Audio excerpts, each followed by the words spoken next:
Salut et bienvenue à toi sur CryptoPoint.fr, j'espère que tu vas bien. On est aujourd'hui l'émission du 30 mars 2021, j'espère que ton week-end a été bon. On va regarder ensemble comme d'habitude le top 10 des crypto-monnaies au sein de notre market cap, le crypto fair and grid, la map des crypto-monnaies, le rang du Swissborg au sein du marché ainsi que son market cap. J'ai aussi rapidement vous parler de Ecomi, de son token OMI qui sort sur Uniswap dans un jour et quelques heures. On va regarder bien sûr aussi l'analyse technique du CHSB face au dollar et de l'Uni face au dollar qui est la crypto de la semaine. Comme on peut le voir, le match des cryptos de la semaine s'est beaucoup disputé cette semaine avec Engine qui a atteint la deuxième place avec 11 commentaires et 30 likes, Avax troisième place avec 7 commentaires et 15 likes, Ren quatrième place avec 5 commentaires et 8 likes, et enfin Uni première place avec 11 commentaires et 47 likes. Merci à vous tous, merci à tous ceux qui ont voté. Je le rappelle pour ceux qui ne le savent pas, la crypto de la semaine c'est simplement la crypto qui est la plus populaire au sein de la communauté. Pour ça, mettez simplement un commentaire sous les vidéos de la semaine et la crypto-monnaie qui aura le plus de commentaires, le plus de likes et le plus de commentaires sous les commentaires bien sûr cumulés sera la crypto-monnaie qui sera choisie en tant que crypto de la semaine. Donc cette semaine, ce sera l'analyse de l'Uniswap face à l'USD toute la semaine. Voilà.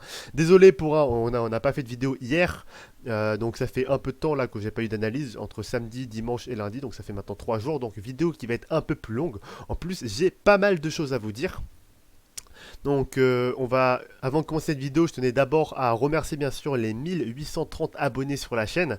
Merci à vous tous. Si vous voulez encore donner de la force bien sûr à la chaîne, n'hésitez pas à vous abonner, à laisser un petit commentaire et un petit pouce bleu, ça fait toujours plaisir. Et je tenais toujours à rappeler bien sûr pour ceux qui ne le savent pas que j'ai ouvert un Twitter avec aujourd'hui 207 followers. Donc merci à vous tous et je poste ici du contenu qui sont un peu exclusifs à Twitter, voilà que vous ne verrez pas sur la chaîne et qui apporte un petit plus parfois et de temps en temps à mes vidéos bien entendu. Je tenais aussi à remercier bien sûr tous ceux qui ont participé au live, donc au Daily Café que j'ai fait avec Swissborg, donc dans le Discord de Swissborg. Merci à vous tous et à ceux qui vont participer et pour tous vos retours, hein, vraiment ça fait plaisir. Voilà, en espérant en faire quelques autres, être invité dans quelques autres Smart Café ou Daily Café, mais je pense que ça va se mettre en place dans les semaines, dans les mois ou dans les jours qui suivent, tout simplement. Voilà, donc merci à vous tous. Je tenais aussi à vous dire que bientôt, du coup, le système de donation que j'ai parlé au sein de cette vidéo des 1000 abonnés que j'ai fait, d'ailleurs merci à tous vos retours qui ont été excellents, merci à like que vous avez fait à Mathias, du coup le monteur, qui va monter mon nouveau contenu Histoire de Crypto. Voilà, je vous laisse voir tout ça dans la vidéo des 1000 abonnés pour ceux qui ne le savent pas. Et du coup, je tenais à vous dire que le système de donation, avec bien sûr des compensations, comme vous êtes beaucoup à me l'avoir demandé, va être mis en place. Du coup, voilà, il y aura plusieurs paliers de donation. Et le premier palier, du coup, ce sera des petits tutos que je ferai pour des débutants. Voilà, des tutos assez simples, hein, rien de bien complexe, mais des tutos assez simples qui vont permettre aux débutants peut-être de commencer dans cet univers de l'analyse technique, tout simplement. Voilà, donc merci à vous tous, et du coup je vous mettrai aussi le lien bien sûr de la vidéo des 1000 abonnés pour ceux qui ne l'ont pas eu. Il y a un mini airdrop que j'ai mis en place pour fêter l'occasion. Voilà, on va pouvoir commencer l'analyse ensemble. Donc au sein de notre market cap, on voit que globalement ici on a les crypto-monnaies qui sont assez mitigées, hein. Le Bitcoin, l'Ethereum et le Binance Coin qui est remonté à la troisième place, qui sont en vert, le BTC qui est remonté à 59 000 $, l'Ethereum à 1800 $ et le BNB au-dessus de 300 $ lui. Donc voilà, performance assez incroyable pour cela. Dans les 7 jours, on a plus 5,93% pour le BTC, 7,42% en plus pour l'Ethereum et 15,65% pour le BNB en plus au cours des 7 derniers jours. On a bien sûr voilà, la moitié des crypto-monnaies, donc 4 crypto-monnaies qui retracent et 6 crypto-monnaies qui remontent. Voilà, donc un scénario assez mitigé par rapport à ça. En cette fin de mars, on sent que le mois de mars n'est pas fini. On sent qu'on a une indécision au niveau du marché. Est-ce qu'on va monter maintenant ou est-ce qu'on va consolider encore un peu pour pouvoir remonter? On va regarder ça, comment ça se répercute au sein donc de l'Uni et du CHSB au sein de cette vidéo. Au niveau du crypto fair and grid, on est retourné dans le vert, donc en grid au niveau de 72. Au niveau de la map des crypto-monnaies, on voit qu'on est aussi assez mitigé, hein, tantôt dans le vert, tantôt dans le rouge, avec le fil qui fait des performances assez incroyables. Le BTC et le TH qui sont bien sûr dans le vert, mais d'autres crypto-monnaies et assez grosses crypto-monnaies, notamment comme le DOT et l'Uni, qui sont eux dans le rouge, avec le Theta et le Link qui y suit très proche, de manière très rapprochée, pardon, et le Matic qui lui a beaucoup descendu dernièrement. Par rapport au Swissborg, on a fait ici une contre-performance de 1,63%. On est aujourd'hui à 1,17 $, un market cap au niveau de 1,178 milliard, un volume au cours des dernières 24 heures autour de 5 millions de dollars bien sûr, et un market 30 autour de 75, donc on a beaucoup baissé depuis la dernière vidéo d'analyse technique qui datait donc de vendredi. On va regarder donc, avant de regarder l'analyse technique l'analyse technique bien sûr du CHSB et de l'Uni face au dollar. On va regarder ensemble un peu, je vais vous parler un peu rapidement d'Ecomi, qui est une crypto-monnaie qui est reliée au NFT. Ils ont pour but d'être, non pas d'être les meilleurs bien sûr dans le milieu des NFT, mais aussi de toucher le milieu du luxe entre guillemets dans les NFT en proposant des NFT uniques qui sont des NFT avec des licences, comme par exemple ici on a aujourd'hui DC Comics, on a aussi Ghostbusters, on a aussi bien sûr j'ai entendu parler de Pokémon qui allait arriver, voilà, donc des choses assez incroyables et des choses assez prometteurs au niveau de Vivi qui arrivent en plus dans Uniswap du coup dans un jour, 1 heure et 2 minutes exactement à l'heure où je tourne cette vidéo. Voilà. Ils ont bien sûr un deuxième service en plus de service de NFT, donc qui est en réalité augmentée. Vous aurez accès bien sûr à des espèces de figurines de NFT en réalité augmentée que vous pourrez placer dans votre chambre ou alors dans une espèce de musée, une galerie d'art d'NFT qui est bien sûr virtuelle. Voilà. Vous pouvez directement entreposer l'achat des NFT se faisant via des gemmes. On a aussi du coup un deuxième service qu'offre Econi, c'est le Secure Wallet. C'est un sorte de wallet un peu comme les Ledger, voilà, sauf que cette fois-ci, il est sous forme de carte et que vous pouvez placer et stocker à l'intérieur, bien entendu, des NFT et aussi, bien entendu, bien sûr, le token OMI de Ecomi. Voilà, tout simplement. Par rapport au Ecomi, on est déjà à 1 centime de dollar. On a une capitalisation du marché à 1,775 milliard, donc une capitalisation assez importante. N'espérez pas voir un Ecomi à 1 dollar de sitôt. Un Ecomi à 10 centimes de dollars serait déjà un Ecomi qui a bien monté, qui a fait du x10 avec une capitalisation aussi importante. Pourquoi je dis ça? Parce que tout simplement l'offre en circulation est extrêmement phénoménale. On a aujourd'hui 166 milliards d'OMI en circulation avec une offre maximum de 750 milliards d'OMI si je ne me trompe pas et si j'arrive bien à lire les chiffres qui sont là. On a aujourd'hui seulement 22% de l'offre qui est en circulation bien sûr. Donc voilà, chose assez importante à voir par rapport à ça, qu'on a vraiment beaucoup de jetons OMI, même si un système de burn est mis en place. Je vous mettrai le lien pour vous renseigner et si ça vous intéresse bien sûr de Ecomi, donc du site de Ecomi directement en description. Je vous mettrai aussi le lien du coup de Bitforex, donc c'est une plateforme d'échange dans laquelle vous pouvez acheter de l'Ecomi, voilà, directement aussi en description. De tête, vous pouvez avoir donc l'Ecomi pour l'instant dans deux plateformes, Bitforex et Bitmax. Je vous mettrai pour ma part, mon moyen de parrainage pour Bitforex directement en description, comme c'est la plateforme que j'utilise directement, bien sûr, sous 24 heures, enfin sous 25 heures, vous aurez bien sûr la possibilité aussi d'en acheter sur Uniswap, tout simplement. Mais vous savez, quand un token est listé sur une plateforme d'échange, surtout aussi connue qu'Uniswap, parfois son prix monte énormément. Donc voilà, n'hésitez pas peut-être à en acheter avant si vous êtes vraiment intéressé par le projet et que vous ne connaissez pas bien sûr avant le projet Ecomi. Voilà. Donc je mettrai tout ça en description, voilà, et pas de panique par rapport à ça. On va maintenant passer donc directement sur l'analyse du CHSB face au dollar et puis on peut voir que en effet on a été dans un canal baissier qu'on voyait ici à la date du 26 mars 2021. On voyait ici un canal baissier pour le CHSB et on se demandait si on allait rester dans ce canal et aller taper du coup au niveau du bas, donc de la 5 jaune qu'on peut voir là, au niveau de tête des 1,04 dollars, ou si on allait remonter, rebondir contre le canal et ensuite repumper par la suite, même si ce scénario-là ne confirme pas une hausse, comme on l'avait dit, parce que tant qu'on n'a pas cassé ici ce sommet de cette Y, on ne peut pas bien sûr confirmer la hausse à 100%. Ce qui s'est passé donc dernièrement, ici et on peut le voir, c'est qu'en effet, on est passé au-dessus du canal ici et qu'on est venu rebondir dessus pour revenir repasser à la hausse. Donc c'est le deuxième scénario qu'on avait parlé. Donc j'avais pas mis exactement, je l'ai modifié un peu, voilà. J'ai modifié un peu le graphique, donc la dernière fois il était comme ceci. Donc on voit qu'on est venu repumper par la hausse et qu'on y cogne dessus pour remonter. Voilà, globalement on a fait ça. Et du coup, c'était vraiment le scénario qui montrait que peut-être que le Swissborg allait être boule et le CHSB allait être boule. Et j'ai demandé à beaucoup d'entre vous ce que vous pensez justement. Est-ce que le CHSB va être boule ou alors est-ce qu'il va redescendre un peu pour pouvoir remonter par la suite? Voilà. Pour ma part, entre nous et franchement, je ne peux pas le savoir là tout de suite. J'arrive pas vraiment à savoir si le CHSB va monter ou descendre tout de suite. Et je vais vous dire ça extrêmement rapidement par rapport aux vagues d'Elliott. Pourquoi je pense ça? On regarde ici, donc on était sur une verte, une WXY dans notre figure verte ici. Dans les figures C, on était sur une A, B et C. Ici, on est en effet sur une A, B et C en zigzag, qu'on a défini comme étant une zigzag, avec ici un B qui arrive au niveau des 61,8 piles. Voilà, donc une zigzag qui était vraiment assez propre par rapport à ça et que j'avais validé. Sachant que j'arrivais aussi à décompter, bien sûr, ici les sous-vagues. Et du coup, pour valider justement cette zigzag, il me fallait en effet une C ici qui soit en 5 vagues, donc en 1, 2, 3, 4 et 5. Et en effet, j'ai réussi à décompter 3 vagues, donc une 1, 2 et 3 et 4, et j'arrive pas à décompter totalement cette sous-vague. La question est-ce que je me serais trompé? Est-ce que c'est vraiment une zigzag qu'on voit là? Parce que en effet, ici, ma zigzag ne serait pas géniale si on voit ça, parce que le cours est en train de remonter, et du coup, même si le cours redescendrait ici, on a presque ici dépassé le sommet de la 4. Enfin, globalement, ça ferait pas une zigzag super propre comme j'aimerais l'avoir moi personnellement. Et du coup, je me suis amené à me poser la question, est-ce que je me suis pas trompé dès le départ? Est-ce qu'on n'était pas sur une zigzag, sachant que là, en plus, j'arrive à déconcer seulement 3 vagues pour ma A. Du coup, c'est vraiment pas ouf pour une zigzag, quoi. Et en effet, c'est pour ça que je suis arrivé peut-être à soit baisser ça ici, ça ferait qu'on est vraiment dans un canal baissier avec ces deux choses-là qui feraient on verrait du coup qu'on est deux fois ici sur ce triangle d'ores et déjà. Ou alors est-ce que je viendrais remonter ça directement pour augmenter le canal baissier? Voilà. Donc globalement je ne sais pas vraiment où placer ce canal baissier ici. Est-ce que je le place ici?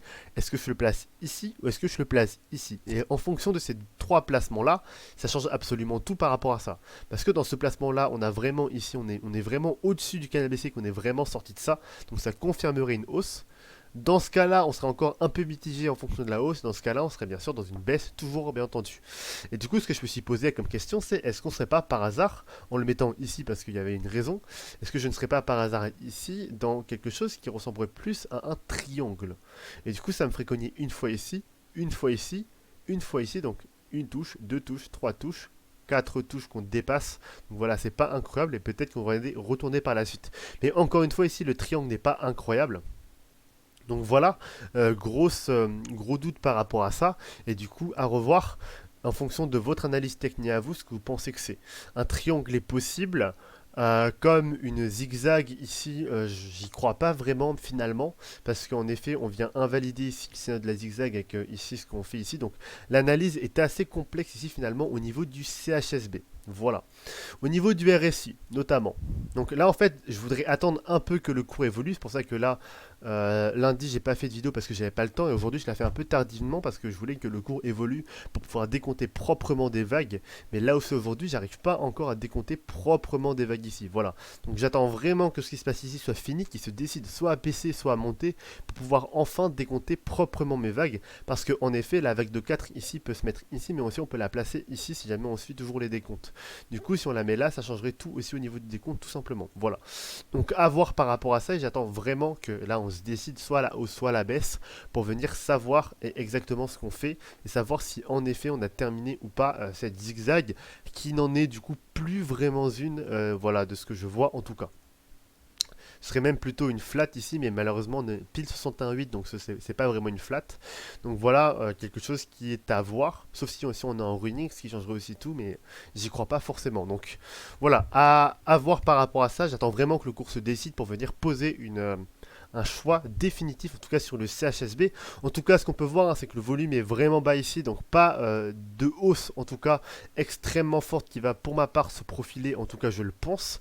Donc pour moi, on est toujours ici dans le scénario baissier, même si je ne peux pas vraiment l'affirmer. Voilà. Au niveau des indicateurs, on va regarder ensemble là le RSI très rapidement. On voit ici la formation d'un M au niveau du RSI. Donc un M ici au niveau du RSI, ça montre vraiment une baisse en tout cas du cours qui va venir. Donc voilà, rien de très positif ici pour le Swissborg et quelque chose qui me viendrait me dire pourquoi pas de venir vraiment retoucher cette note des 61,8 et venir terminer la 4 à ce niveau-là. Ce qui serait vraiment propre et ce qui serait bien en fait par rapport à ça pour voir quelque chose de propre, parce que là ça me gêne tout simplement parce que j'arrive pas à décompter correctement mes vagues. Donc je le vois mal remonter tout de suite, même si je peux pas le prouver là avec ce qui se passe. Au niveau en tout cas des vagues d'Elliott, voilà. J'espère que j'étais clair, hein. Je suis peut-être un peu fouillis parce qu'en fait l'analyse est assez compliquée, je sais pas vraiment comment vous dire ça dans des termes simples en tout cas pour les débutants. En tout cas, vous voyez bien ici un M au niveau du RSI, donc voilà, pour ça, pas de panique. Enfin, pas de panique. Du coup, le cours va sûrement baisser, donc pas de panique, vous voyez le cours baisser, c'est normal au niveau du RSI en tout cas. Je le vois bien ici remonter peut-être pour retourner en dessous des 30 pour venir repasser à la hausse, histoire qu'on vienne ici toucher peut-être nos 1,04 pour venir remonter et faire un truc assez propre, bien entendu. On va regarder si on a une divergence qui se forme, et non, on a juste ici un M qui se forme, donc voilà, pas de... Donc voilà, rien à dire d'extraordinaire par rapport à ça. Au niveau ici des plus bas, du coup, on est vraiment sur quelque chose de normal ici. Donc voilà, on a rien, on n'a aucune divergence que je peux voir à part ce M sur le récit. Donc voilà, à méditer encore et je vais attendre que le cours mûrisse pour vous dire de plus amples détails. Voilà, j'ai peut-être été un peu confus aujourd'hui, peut-être un peu flou. Voilà, je me suis peut-être trompé dans ce que j'ai dit. N'hésitez pas à mettre en commentaire vos retours, est-ce que vous pensez commencer et la figure que vous voyez. Moi en tout cas, j'arrive pas à définir maintenant avec ce qui s'est passé dernièrement. Là, je voyais une flat jusqu'à maintenant ou alors une flat, une zigzag. Mais là, avec ce qui se passe, je peux pas vraiment vous dire ce qui se passe. Donc voilà, à attendre. N'hésitez pas à me dire en commentaire ce que vous pensez que c'est du coup. Voilà. On va terminer ici l'analyse du CHSB face au dollar. C'était peut-être un peu flou, mais en tout cas, je vais attendre que quelque chose de plus prononcé se fasse pour venir valider un scénario. Voilà. Donc peut-être demain, en tout cas demain, on viendra décortiquer un peu plus ce qui s'est passé là pour essayer de mieux comprendre tout simplement ce qui se passe globalement ces derniers jours au niveau de cette Y du coup, est-ce que c'est vraiment comme figure cette Y, voilà. Donc on va venir vraiment décortiquer ça plus en profondeur demain pour venir bien comprendre ce que c'est que cette Y. Tout simplement, mais pas aujourd'hui, du coup on va terminer ici l'analyse du CHSB enfin. Alors on va venir au niveau de l'Uniswap, j'étais un peu long sur CHSB et un peu flou, du coup on va regarder très rapidement ensemble le Uniswap, il s'agit d'une crypto de la semaine je le rappelle, donc pas d'analyse détaillée mais des analyses rapides. On voit ici, alors je vais tout remettre, hop là j'ai mis en opaque ici, je vais le remettre correctement. Voilà, et on voit du coup ici une vague au niveau de l'Uniswap qui est, je le rappelle, alors je vais vous montrer ça globalement. Ici c'est le scénario jaune, ici le scénario vert. Et bien sûr dans l'Uniswap vous savez qu'on a une scénario rose, le scénario rose du coup qui est le scénario au-dessus du scénario jaune dans mon décompte de couleurs en tout cas. Voilà, donc il serait globalement comme ceci. Là, on va le mettre en jaune, en rose ici, et on va l'agrandir en intermédiaire. Voilà. Et du coup, vous voyez ici globalement que on a fait, du coup, on est dans une impulsion au niveau de l'Uniswap, en ayant terminé cette vague de 4 et qu'on est ici dans cette vague de 5 jaune, qu'on a d'ores et déjà, qu'on est en cours ici. Donc, on a eu une vague de 1 ici qui s'est formée et qui a touché ici la valeur des 10,19 $. Avec ici un Fibonacci qui vient toucher au niveau du bas de la 2 ici les 38,2. Ensuite on va ici directement tracer notre prolongation de Fibonacci, hop là au niveau des on est remonté, pardon, on a dépassé 208, on n'a pas réussi à toucher les 308. Donc on est au niveau des ici des 33,69 $. Hein. Les 208 étaient au niveau des 28,55 et les 368 au niveau des 36,81. Et par la suite, on est redescendu ici pour la vague de 4. Tout simplement au niveau des 50% de Fibonacci pile. Donc voilà, c'est quelque chose qui est assez propre au niveau de l'Uniswap. Et là, du coup, je vois bien l'Uniswap monter au sommet de la 5. On va pas décortiquer aujourd'hui les vagues jaunes, on les fera au long de cette semaine. On a le temps, on n'est que mardi. Voilà, je ferai une vidéo du coup demain, jeudi et vendredi. Enfin, j'essaierai. Je vous redirai ça par rapport à ce que j'ai à faire parce que vraiment beaucoup de choses à faire cette semaine pour moi. Du coup, je sais pas si je pourrai faire des vidéos aussi récurrentes que d'habitude cette semaine en tout cas. Donc désolé d'avance hein, si jamais je fais moins de vidéos que d'habitude que cette semaine parce que vraiment je suis très occupé en fonction de ma fac, en fonction de mes études, en fonction des projets que je suis en train de faire sur ma chaîne, du nouveau contenu, donc histoire de crypto, etc. Donc voilà, désolé d'avance. On va regarder donc ensemble l'objectif de cette 5 et on voit qu'on dépasse peut-être ici les 61,8 si on suit bien sûr les objectifs vertes ici, qu'on va voir donc demain. Donc une 5 assez bénéfique, je pense qu'on va donc dépasser les 56 $ pour l'Uniswap et j'ai placé ici un sommet au niveau des 78 $. On va comprendre pourquoi donc au sein des vidéos suivantes de cette semaine, tout simplement. Voilà, donc j'ai terminé cette vidéo, merci à vous d'avoir regardé jusque là, ça a été laborieux. Voilà, je suis un peu fatigué, il est tard, vidéo assez tardive, désolé de ne pas avoir pu faire de vidéo plus tôt. Comme je vous l'ai dit, une semaine un peu chargée. L'analyse du CHSB qui a été un peu longue et un peu laborieuse elle aussi, un peu floue, voilà, j'éclaircirai ça, je sais que j'étais vraiment très flou et que c'était peut-être compliqué pour les débutants, donc je vais éclaircir tout ça demain. On va regarder vraiment ce que c'est du coup que la correction qu'on a placée là au niveau du CHSB. Je pense que c'est important. Mais je pense que c'est aussi important de voir et d'attendre tout simplement que les choses se fassent et qu'on sache si vraiment on est boule ou si on est bear, parce que là c'est difficile à dire. Et là en effet on voit que les bougies se superposent entre verte et rouge, donc voilà. Même en daily, donc c'est un peu compliqué de savoir là en ce moment. Donc moi j'attends vraiment un retracement pour venir savoir exactement dans quoi on est. Donc peut-être demain en espérant, mais voilà, toujours pas de promesse. On va en tout cas essayer bien sûr de décortiquer plus en détail ce qui se passe à ce niveau-là demain. Voilà, donc merci vraiment à vous d'avoir regardé jusque-là. N'hésitez pas à vous abonner si ça vous a plu, à laisser un petit pouce bleu et un petit commentaire, des suggestions notamment pour améliorer la chaîne aussi.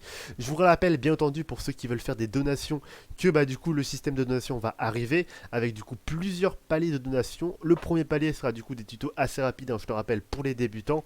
Les paliers suivantes sera donc une analyse en fonction, une analyse de type crypto de la semaine, de la crypto-monnaie de votre choix. Et l'autre palier de donation, donc le dernier palier sera le palier d'une analyse, une analyse complète de la crypto-monnaie de votre choix. Pourquoi je fais ça sous forme de donation et pourquoi je ne fais pas sous forme de contenu gratuit sur ma chaîne? Tout simplement parce que ça me demande du travail en plus, ça me demande du temps en plus de travail, en plus du contenu que j'ai déjà sur ma chaîne. Donc voilà, si vraiment vous voulez du contenu en plus, voilà, c'est vraiment par donation et par compensation, je ne peux pas faire autrement. Sinon je m'en sortirais pas si jamais je devais faire du contenu histoire de crypto, plus l'analyse là, plus des tutos pour le ledger, plus des tutos pour ici les analyses techniques ici, en plus de toutes les crypto-monnaies que vous me demandez. Voilà, c'est vraiment compliqué pour vous, donc c'est pour ça que je fais ce système de donation. Voilà. En tout cas, j'espère que ça vous a plu. N'hésitez pas à me dire vos retours du coup de ce que vous pensez de tout ça en commentaire directement.